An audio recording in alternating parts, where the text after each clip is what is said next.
This is a dog park, the place where dogs come to run around and sniff each other's butts. But this dog park is boring, so we're gonna build it a tiny home dog mansion and drop it off as a gift. So after coming up with the design that we wanted to use for the doghouse, we started building the platform that the doghouse will sit on top of. I used 2x4s for the frame, and this platform will be 4 feet wide and 6 feet long.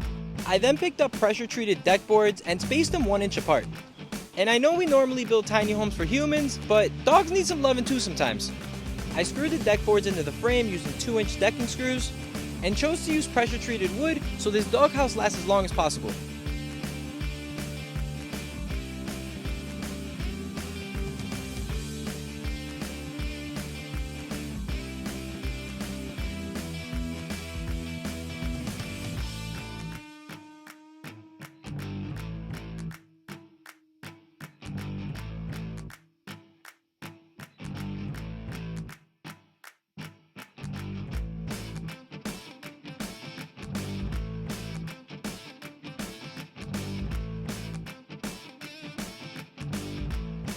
Now that the platform is all finished up, I started framing out the doghouse with some more 2x4s.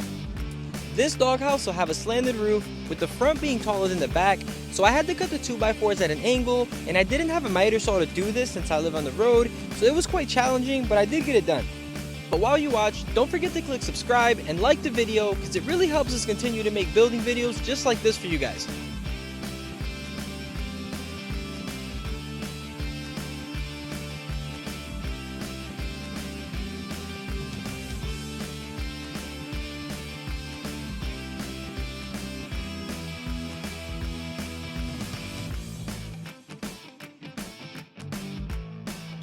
Once I finished putting the frames together, I screwed them onto the platform that we made earlier using 3-inch screws.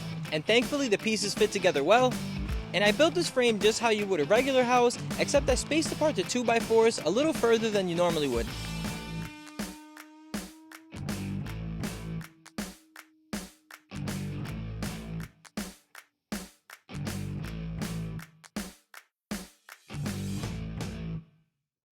But then it started to rain and we were forced to take a break, but that only lasted about 20 minutes, then we got right back to work.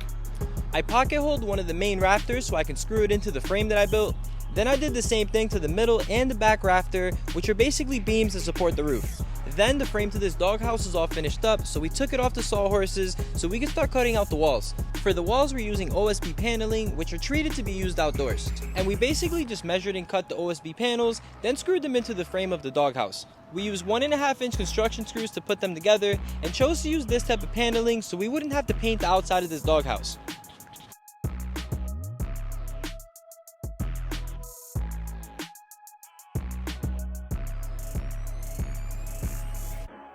Once we finished screwing all the panels to the outside of the doghouse, we measured and cut pieces of shiplap to 19 inches that will work as the ceiling. I glued and nail gunned all the pieces to the frame, and I feel like this trim will make the outside of this doghouse look a lot better.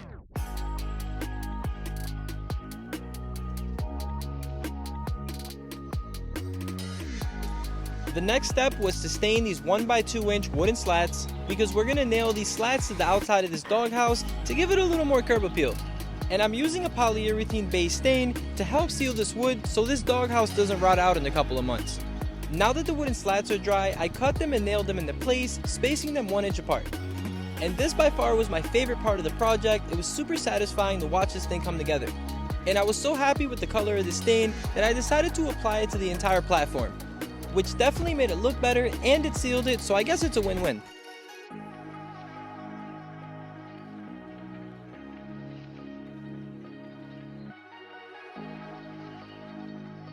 The next step was to put the roof onto the house, and I'm using a piece of 1/2-inch OSB board. And for waterproofing, I was going to use regular roof shingles, but my wife found these plastic roof panels that were less expensive and we felt looked better. And I cut them to 4 feet long using my jigsaw and a metal cutting blade because my skill saw was making it crack. I then put a bead of silicone in between the roof panel and the OSB, then screwed through the silicone to help waterproof this roof.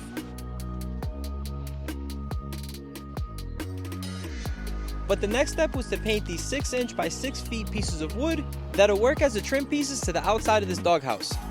And while they dried, I measured and cut out a small window for the dogs. And I just drilled a hole and cut around my measurements using a jigsaw. Then the trim pieces we painted black were finally dry, so it was time to install them. I started off by nailing the trim pieces using my nail gun, then went back around with 2-inch screws to reinforce all the trim pieces to make sure they don't fall off. And I had a little bit of material left over, so I decided to use it for the door frame, just to make the aesthetics look a little better. I then started building a plant box that'll go underneath the window because my wife picked up some plants. And I kept it simple by basically just building a box that I'll screw onto the outside of the house so I can put the plants in. To finish off the front of the house, we stained and cut some more of those 1x2-inch slats and nailed them onto the entire front side of the house.